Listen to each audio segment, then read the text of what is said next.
Well, hello everyone. Welcome to another day of our Bible reading. Today is day 55,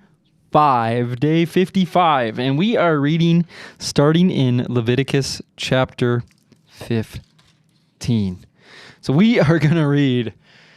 Phil says he was laughing too much to read this next one, and I see why. We are going to read about bodily discharges today.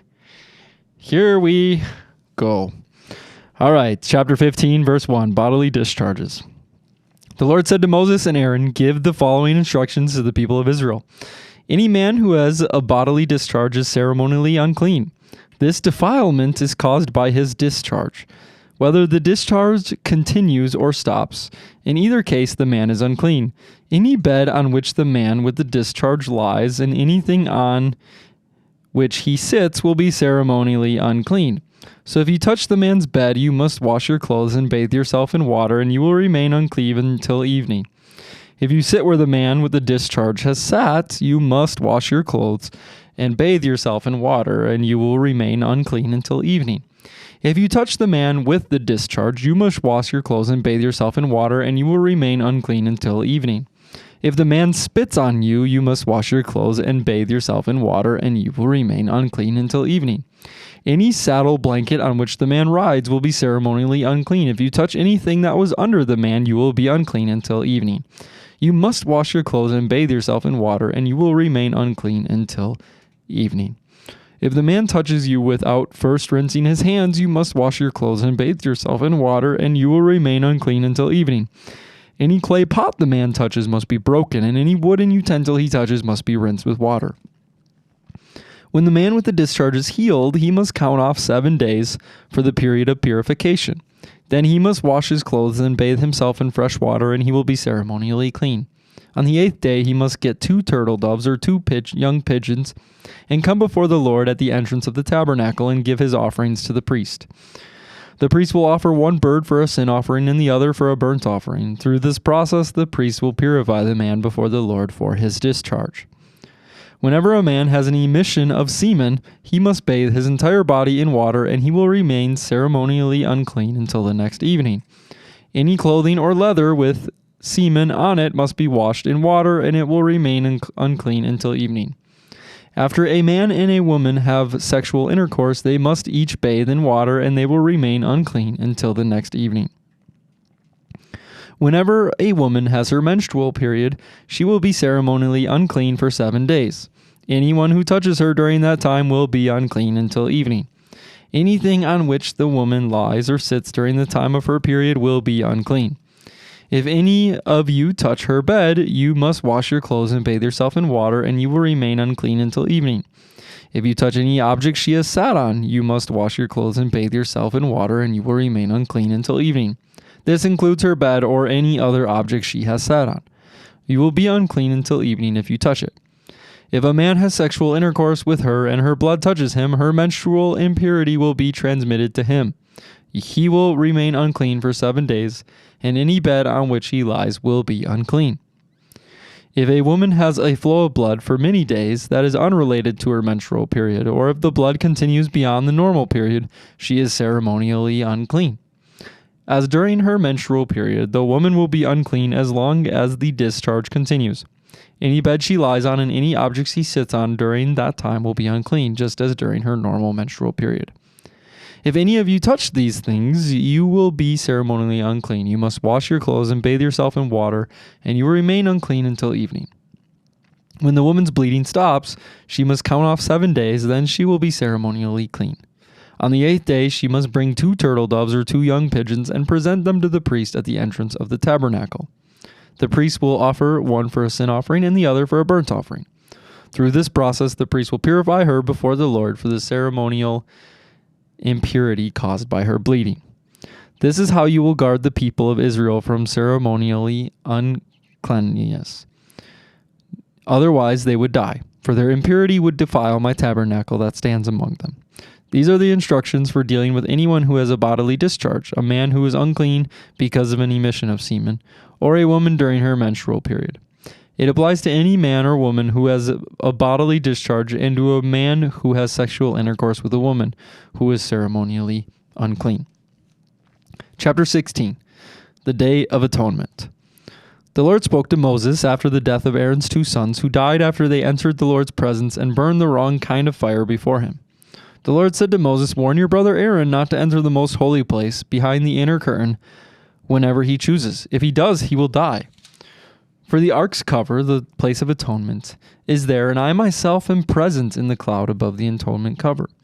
When Aaron enters the sanctuary area, he must follow these instructions fully. He must bring a young bull for a sin offering and a ram for a burnt offering. He must put on his linen tunic and the linen undergarments worn next to his body. He must tie the linen sash around his waist and put the linen turban on his head.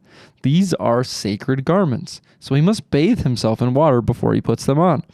Aaron must take from the community of Israel 2 male goats for a sin offering and a ram for a burnt offering. Aaron will present his own bull as a sin offering to purify himself and his family, making them right with the Lord. Then he must take the 2 male goats and present them to the Lord at the entrance of the tabernacle. He is to cast sacred lots to determine which goat will be reserved as an offering to the Lord and which will carry the sins of the people of the wilderness of Azazel. Aaron will then present as a sin offering the goat chosen by the lot for the Lord. The other goat, the scapegoat chosen by Lot to be sent away, will be kept alive, standing before the Lord. When it is sent away to Azazel in the wilderness, the people will be purified and made right with the Lord. Aaron will present his own bull as a sin offering to purify himself and his family, making them right with the Lord. After he has slaughtered the bull as a sin offering, he will fill an incense burner with burning coals from the altar that stands before the Lord.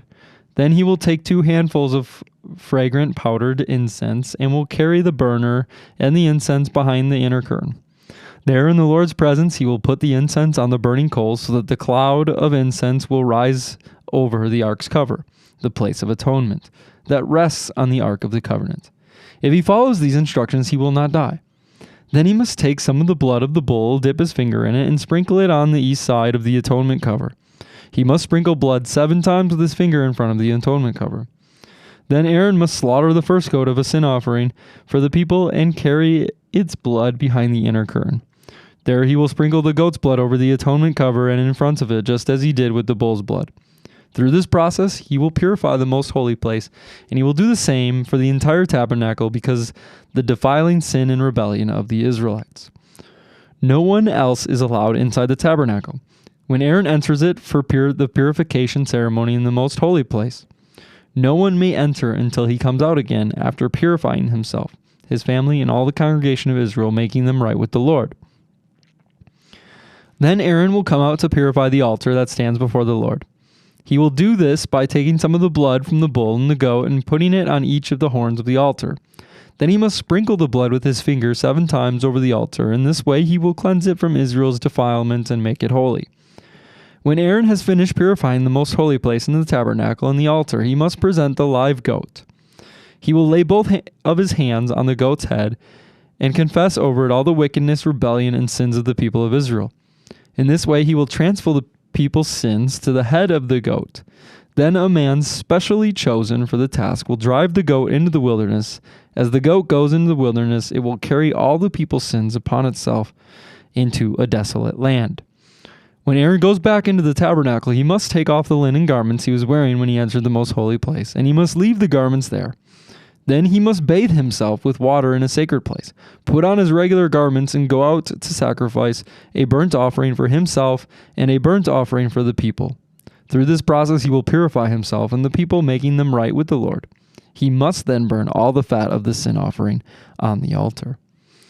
The man chosen to drive the scapegoat into the wilderness of Azazel must wash his clothes and bathe himself in water, then he may return to the camp. The bull and the goat presented as sin offerings, whose blood Aaron takes into the most holy place for the purification ceremony, will be carried outside the camp. The animal's hides, internal organs, and dung are all to be burned. The man who burns them must wash his clothes and bathe himself in water before returning to the camp. Okay, there is our Leviticus reading for today. It sometimes is a little strange to read the book of Leviticus. All right, we are in Mark chapter 7.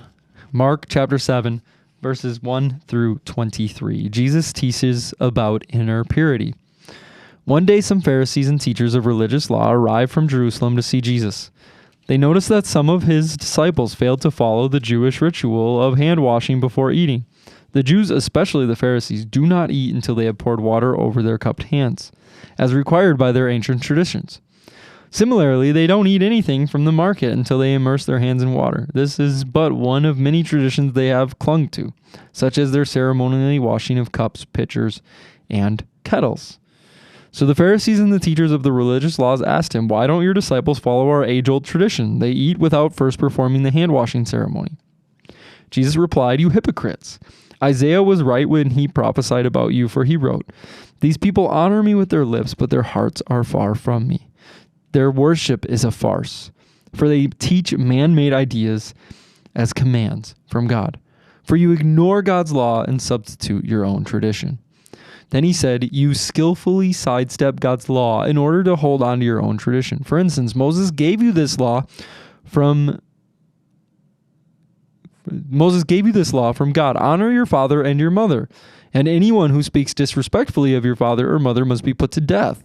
But you say it is all right for people to say to their parents, 'Sorry, I can't help you, for I have vowed to give God what I would have given to you.' In this way, you let them disregard their needy parents. And so you cancel the word of God in order to hand down your own tradition. And this is only one example among many others." Then Jesus called to the crowd and to come and hear. "All of you listen," he said, "and try to understand. It's not what goes into your body that defiles you. You are defiled by what comes from your heart." Then Jesus went into the house to get away from the crowd, and his disciples asked him what he meant by the parable when he had just used. "Don't you understand either?" he asked. "Can you see that the food you put into your body cannot defile you? Food doesn't go into your heart, but only passes through the stomach and then goes into the sewer." By saying this, he declared that every kind of food is acceptable in God's eyes. And then he added, "It is what comes from inside that defiles you. For from within, out of a person's heart, come evil thoughts, sexual immorality, theft, murder, adultery, greed, wickedness, deceit, lustful desires, envy, slander, pride, and foolishness. All these vile things come from within. They are what defile you." All right, we'll jump over to Psalm chapter 40 Psalm chapter 40 verses 11 through 17. It says, "Lord, don't hold back your tender mercies from me. Let your unfailing love and faithfulness always protect me.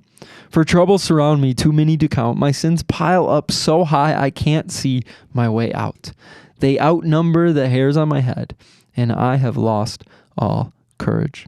Please, Lord, rescue me. Come quick, Lord, and help me. May those who try to destroy me be humiliated and put to shame. May those who take delight in my trouble be turned back in disgrace. Let them be horrified by their shame, for they said, 'Aha, we've got him now.' But may all who search for you be filled with joy and gladness in you. May those who love your salvation repeatedly shout, 'The Lord is great.' As for me, since I am poor and needy, let the Lord keep me in his thoughts. You are my helper and my Savior. Oh, my God, do not delay." And last but not least, we have Proverbs chapter 10, 13, and 14. "Wise words come from the lips of people with understanding, but those lacking sense will be beaten with a rod. Wise people treasure knowledge, but the babbling of a fool invites disaster." All right, that is the reading. Here's our little quote of the day for February 24th. "The delight of sacrifice. The delight of sacrifice is that I lay down my life for my friend, Jesus Christ. I don't throw my life away, but I willingly and deliberately lay it down for him and his interests in other people." 2 Corinthians 12:15 says, "I will very gladly spend and be spent for your souls." The delight of sacrifice. You know, in Mark, we find Jesus teaching about something that is kind of confusing. It's clearly confusing to the people because we see the Pharisees respond by a very, they had their traditions, they had their law that they understood, and they really liked the things that they did. They really liked how they did them. They really liked that perspective.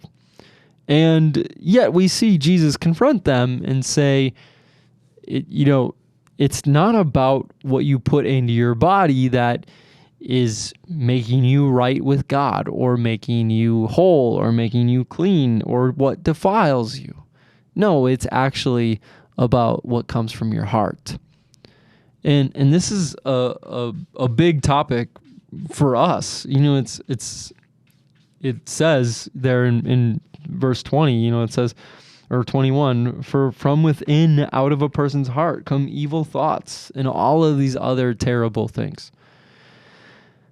And so, as we think about our lives and as we think about how we want to live and as we think about what comes out of us, that right there, we can take this passage and give a very clear example and solution as to how to live a life that is more life-giving and a life that is less, for lack of better words, it's less evil. And it's to focus on what is inside of your heart. Right now we have in society, you turn on Facebook, you turn on TV, you can't watch sports without seeing it. Like you see it everywhere now. We have, and it's important. It's good. This is a good thing that this racial and social injustice and this topic has come to the forefront of what we see in what our culture, and it's an issue that people are saying that we have to face, and it's a good thing because in today in America, people should not feel like they are unequal. That's not right. There's not a good thing at all about that and that feeling. And we can look at doing whatever policy or agenda or whatever it is. We can look at trying to act all of these things out. But at the end of the day, what is going to help and to solve this issue is not a policy. It's not an agenda. It's not a movement. It's none of these things. What's going to help solve this issue is for people to look at their heart on both sides of the party line, on both sides of political, on both sides of wealthy or poor, on both sides of white or black, on both sides of this line, and to look at what's inside of their heart and to genuinely care about that, to care about that investment, and to take what is evil and impure and to hold it before the Lord and allow the Lord to come in and make it right. It's the things of our heart that affect our actions. It's not what we eat. It's not obeying traditions. Those things don't make us pure. And Jesus deals with our heart. It's all about our heart. And so, if we're struggling with some of these things, which we all are, evil thoughts, sexual immorality, theft, murder, adultery, greed, wickedness, deceitful, lustful desires, envy, right? Wanting something that somebody else has, slander, pride, foolishness. We all struggle with something there. If you don't struggle with something on that list, then you're lying. We all struggle with something. We need to let the Lord come in and speak to that. We need to let the Lord come in and work on our hearts. We need to let Jesus come in and give us a new heart. Jesus deals with the heart. And that's a beautiful thing, because that's how we can actually change the world. Change our hearts, and it will change what's on the outside. All right, everyone, that's all I got for today. Lord, we love you, and we thank you for this day. And Lord, I thank you for each and every person who's watching and reading the Bible with us, Lord. Your word is so good, and we love it. And in Jesus' name we pray. Amen. Have a wonderful day, everybody. We'll see you next time.